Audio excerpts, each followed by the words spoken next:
E aí, pessoal, sabe aquele tipo de texto que é tão, mas tão bem feito que parece até uma obra de arte? Pois é exatamente isso que a gente vai fazer hoje. Vamos pegar uma dessas obras-primas, uma redação nota 1000, e desmontar ela peça por peça para entender o que faz ela ser perfeita. Bora mergulhar nessa análise. Então, imagina só o tamanho do desafio. Falar sobre a invisibilidade da saúde mental dos idosos no Brasil.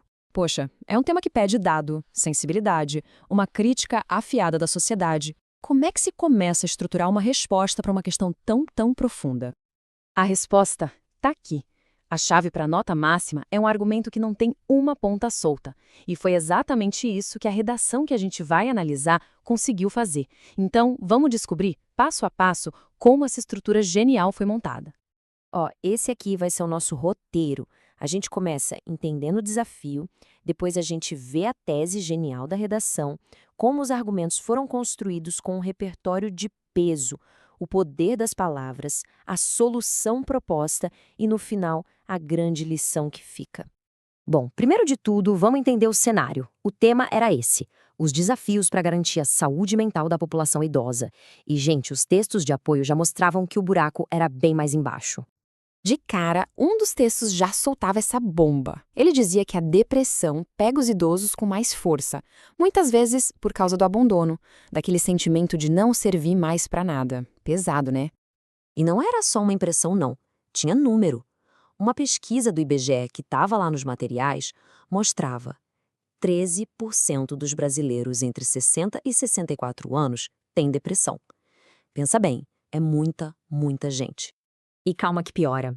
Outro dado super importante mostrava que a solidão na velhice aumenta o risco de demência em mais de 30%.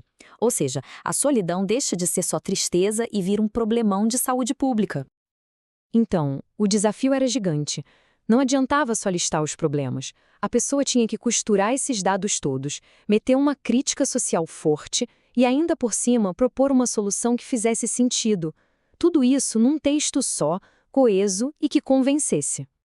E é aqui que a genialidade começa a brilhar. Vamos ver como essa redação nota 1000 encarou essa bronca logo de cara, no primeiríssimo parágrafo, com uma tese, nossa, clara e muito poderosa. Gente, olha essa jogada de mestre na abertura. Em vez de começar com dado, o texto vai lá na literatura em Os Lusíadas. E aí contrasta aquele idoso venerável da obra de Camões com a nossa realidade que, vamos combinar, não é tão respeitosa assim. É um gancho que te pega na hora. E logo depois dessa pancada inicial, a tese vem na lata, sem rodeios. O problema tem duas causas principais: um governo que não se mexe e uma sociedade cheia de preconceito. Pronto. São esses dois pilares que vão sustentar o texto inteiro. Beleza, a tese tá na mesa. Mas e aí? Como provar esses dois pontos? É aqui que a redação mostra que não tá para brincadeira. Ela usa um repertório sociocultural de peso para dar profundidade para a discussão. Para falar da falha do governo, quem entra em cena? A filósofa Simone de Beauvoir. A ideia dela, basicamente, é que a nossa sociedade capitalista só dá valor para quem está produzindo. E isso, claro, tem uma consequência bem direta para os idosos. E olha que brilhante como o texto aplica a teoria. Ele conecta direitinho o pensamento da Beauvoir com a negligência do Estado. Mostra como o idoso, quando para de produzir, é simplesmente deixado de lado. É a filosofia explicando a vida real. Agora, para discutir o preconceito da sociedade, a redação chama outro gigante, o sociólogo Robert Sennett. O conceito dele é o de corrosão da identidade. A ideia é que a nossa identidade está tão amarrada na profissão que quando a gente se aposenta, ela meio que se desfaz.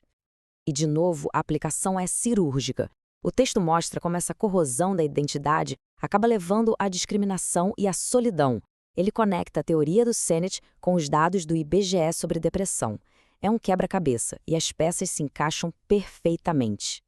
Certo, as ideias são incríveis, a gente já viu, mas não adianta ter uma ideia genial e não saber colocar no papel, né? Então agora vamos ver como essas ideias foram escritas, porque a força dessa redação também está no domínio absurdo da linguagem. Repara só na escolha das palavras. Não é um governo parado, é um governo inerte.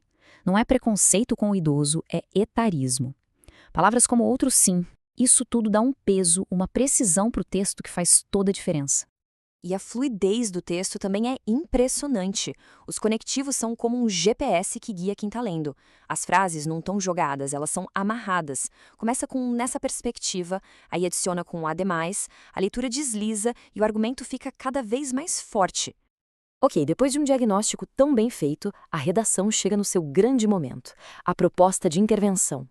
E, como era de se esperar, ela é tão detalhada e inteligente quanto todo o resto. O ponto genial aqui é que a solução ataca os dois problemas lá do começo, lembra? Governo inerte e sociedade preconceituosa. Para o governo, a proposta é que o Ministério da Saúde crie centros de convivência. Para a sociedade, que as escolas promovam visitas a asilos. É uma solução completa, que diz quem tem que fazer, o que, como e para quê. Perfeito. Ufa! Depois de desmontar essa máquina de argumental, o que fica pra gente? A lição é muito maior do que só uma fórmula para tirar nota boa. É sobre entender o que faz uma comunicação ser realmente eficaz. Então, resumindo, o mapa do tesouro é esse. Um começo que te fisga, argumentos que têm base forte, uma escrita que flui, que é uma beleza, e uma solução que funciona de verdade. Essa é a anatomia de um texto perfeito. Mas, no final das contas, qual é o verdadeiro segredo? Talvez seja isso aqui. A técnica é fundamental. O repertório impressiona, claro. Mas o que realmente eleva um texto a esse nível é a capacidade de construir um argumento que não só convence pela inteligência, mas que também toca pela empatia. E essa, eu acho, é a grande lição que fica.